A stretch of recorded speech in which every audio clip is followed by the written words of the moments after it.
Pada dasarnya mereka sama sekali tidak mengerti apa yang dimaksud dengan tes DNA untuk menelusuri nasab jauh. Dipikir dengan melakukan tes DNA lalu bisa diketahui keturunan Rasulullah atau bukan. Itu juga sama sekali tidak benar, itu hoax. Sebenarnya diawali oleh Profesor Skorecki dan kemudian dilanjutkan dengan jumlah sampel yang lebih banyak oleh Profesor Michael Hammer dengan melibatkan 200 sekian orang-orang Yahudi Cohen. Dari sekian Yahudi Cohen yang diambil sampel DNA-nya, 46,1% berada di haplogrup C1 JP58. Nah, sisanya 53,9% mereka itu bertebaran di 21 macam haplogrup. Sebenarnya penelitian ini hanya statistik saja, tidak untuk membuktikan secara definitif haplogrup Nabi Ibrahim alaihissalam. Namun kemudian oleh orang-orang semacam Sugeng yang bukan ahli DNA dibuat seolah-olah haplogrup Nabi Ibrahim itu adalah C1, padahal C1 itu adalah haplogrup dari 46,1% orang-orang Cohen. Yang mana orang-orang Cohen ini tidak pernah diteliti secara genealogi apakah mereka ini benar-benar keturunan Nabi Ibrahim. Ahli genealogi Yahudi itu tidak bisa memastikan apakah dalam 300 tahun orang-orang Cohen ini silsilah mereka itu benar konsisten di Cohen atau tidak lagi gitu. Ini sebenarnya secara metadata lemah, tidak bisa dijadikan acuan. 46,1% C1 itu pasti haplogrup Nabi Ibrahim alaihissalam gitu. Sebenarnya banyak sekali ahli DNA yang menolak teori nasab jauh menggunakan DNA ini. Di antaranya Profesor David Balding, Profesor Mark Thomas dari University College London, dia di Departemen Evolusi Genetik Pusat Ilmu Genetika. Dia mengatakan informasi pada kromosom Y dan mitokondria tidak dapat mengidentifikasi nenek moyang kita. Ini murni hanya komersialisasi untuk keuntungan laboratorium yang menawarkan uji DNA untuk menelusuri nasab jauh. Kemudian ada Profesor Mark Jobling mengatakan apa yang dipromosikan oleh laboratorium komersial ini adalah pengetahuan tentang nenek moyang kromosom Y dan mitokondria dalam sel adalah kesalahan yang perlu diklarifikasi. Kemudian Profesor Steve Jones, yaitu Profesor Genetika Manusia dan Evolusi dari University College London, memperingatkan agar tidak percaya pada iklan-iklan laboratorium tes DNA. Kemudian Profesor Lawrence Chiki dari Universitas Toulouse, Prancis juga memperingatkan hal yang sama. Seorang peneliti Mike Weil juga menolak tentang DNA untuk nasab jauh. Ada juga Profesor Brian Skies dari Lembaga Studi Genetika di Universitas Oxford itu juga menolak. Profesor Alan Templeton mengatakan secara ilmiah bahwa teori nenek moyang manusia dan pengujian genetik yang mulai menyebar belakangan ini adalah omong kosong dan tidak bisa diandalkan. Ada juga Dr. Joan Comas yang juga menolak. Jadi sebenarnya banyak sekali ahli-ahli DNA yang menolak menggunakan DNA untuk menelusuri nasab jauh. Jadi kesimpulannya berdasarkan pendapat para saintis, penggunaan tes DNA untuk nasab jauh ini ternyata Ya, jadi para ahli di bidang DNA sudah angkat suara mengenai keterbatasan tes DNA dalam membuktikan hubungan nasab yang sudah berlangsung ribuan tahun lalu. Mereka memperingatkan bahwa hasil tes DNA itu tidak bisa selalu dijadikan bukti akurat untuk menentukan garis keturunan seseorang, terutama untuk leluhur yang hidup jauh di masa lampau. Pernyataan ini muncul di tengah maraknya anjuran penggunaan tes DNA untuk menelusuri sejarah keluarga dan asal-usul leluhur. Meskipun tes DNA menawarkan cara yang menarik untuk mempelajari masa lampau, para ahli tetap selalu mengingatkan akan pentingnya memahami batasan dari teknologi ini. Tes DNA memang bisa membantu kita untuk melacak hubungan kekerabatan dalam beberapa generasi terakhir. Namun ketika kita berbicara tentang leluhur yang hidup ribuan tahun lalu, maka akurasi tes DNA itu menjadi jauh lebih rendah. Alasan utama keraguan ini sendiri terletak pada kompleksitas evolusi manusia dan percampuran populasi yang terjadi selama berabad-abad.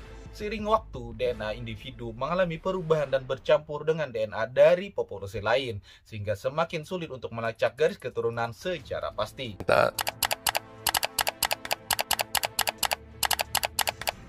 pada dasarnya mereka sama sekali tidak mengerti apa yang dimaksud dengan tes DNA untuk menelusuri nasab jauh. Dipikir dengan melakukan tes DNA lalu bisa diketahui keturunan Rasulullah atau bukan.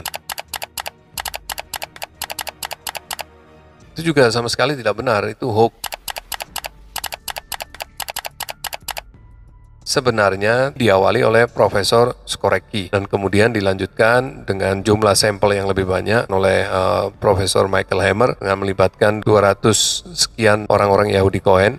Dari sekian Yahudi Cohen yang diambil sampel DNA-nya, 46,1% berada di haplogrup C1 JP58. Nah, sisanya 53,9% mereka itu bertebaran di 21 macam haplogrup. Sebenarnya penelitian ini hanya statistik saja, tidak untuk membuktikan secara definitif haplogrup Nabi Ibrahim alaihissalam Namun kemudian oleh orang-orang semacam Sugeng yang bukan ahli DNA dibuat seolah-olah haplogrup Nabi Ibrahim itu adalah J1.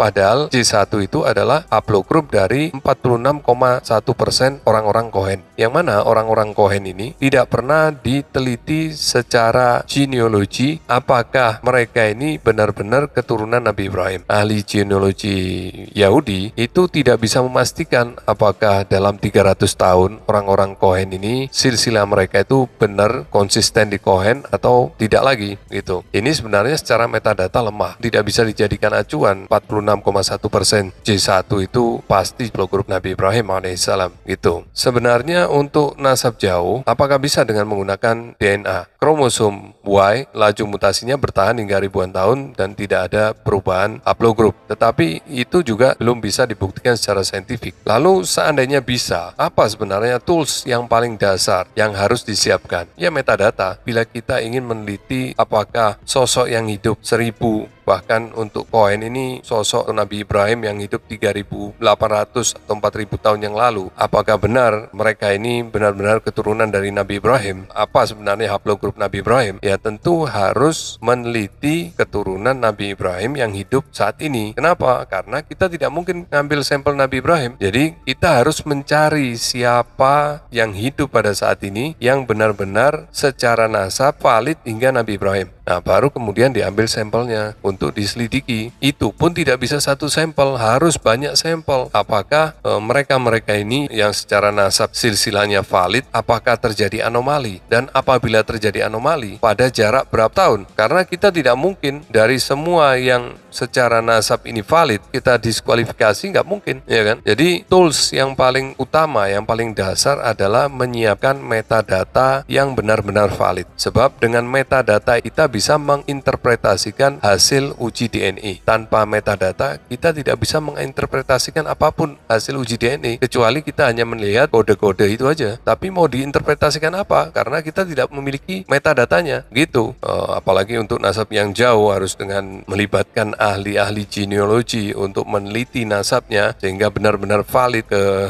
Nabi Ibrahim ya. Kalau orang-orang Kohen mungkin sekitar 125 generasi dari masa sekarang sampai Nabi Ibrahim. Kalau semuanya sudah jelas tersambung, maka kita bisa interpretasikan hasil uji DNA-nya. Kemudian dari sampel-sampel yang lain kita juga harus memiliki metadatanya sehingga hasil uji DNA mereka-mereka ini kita bisa interpretasikan seperti itu. Sebenarnya banyak sekali ahli DNA yang menolak teori nasab jauh menggunakan DNA ini. Di antaranya Profesor David Balding, Profesor Mark Thomas dari University College London, dia di Departemen Evolusi Genetik Pusat Ilmu Genetika. Dia mengatakan informasi pada kromosom Y dan mitokondria tidak dapat mengidentifikasi nenek moyang kita. Ini murni hanya komersialisasi untuk keuntungan laboratorium yang menawarkan uji DNA untuk menelusuri nasab jauh. Kemudian ada Profesor Mark Jobling mengatakan apa yang dipromosikan oleh laboratorium komersial ini adalah pengetahuan tentang nenek moyang kromosom Y dan mitokondria dalam sel adalah kesalahan yang perlu diklarifikasi. Kemudian Profesor Steve Jones, yaitu Profesor Genetika Manusia dan Evolusi dari University College London, memperingatkan agar tidak percaya pada iklan-iklan laboratorium tes DNA. Kemudian Profesor Lawrence Cheeky dari Universitas Toulouse, Prancis juga memperingatkan hal yang sama. Seorang peneliti Mike Weil juga menolak tentang DNA untuk nasab jauh. Ada juga Profesor Brian Skies dari Lembaga Studi Genetika di Universitas Oxford, itu juga menolak. Profesor Alan Templeton mengatakan secara ilmiah bahwa teori nenek moyang manusia dan pengujian genetik yang mulai menyebar belakangan ini adalah omong kosong dan tidak bisa diandalkan. Ada juga Dr. Joan Thomas yang juga menolak. Jadi sebenarnya banyak sekali ahli-ahli DNA yang menolak menggunakan DNA untuk menelusuri nasab jauh. Jadi kesimpulannya berdasarkan pendapat para saintis, penggunaan tes DNA untuk nasab jauh ini ternyata tidak bisa. Demikian yang bisa saya sampaikan pada kesempatan kali ini. Semoga bermanfaat. Assalamualaikum warahmatullahi wabarakatuh. Semakin tua leluhur yang ingin ditelusuri, maka semakin banyak generasi DNA yang telah mengalami perubahan dan percampuran, sehingga membuat hasil tes DNA menjadi lebih sulit diinterpretasikan dan pasti akan kurang akurat. Para ahli merekomendasikan agar tes DNA ini digunakan dengan hati-hati dan wajib dikombinasikan dengan metode penelitian lain seperti studi sejarah dan antropologi untuk mendapatkan gambaran yang lebih lengkap tentang asal-usul leluhur, jika benar-benar ingin mendapatkan pemahaman yang lebih komprehensif tentang garis keturunan kita.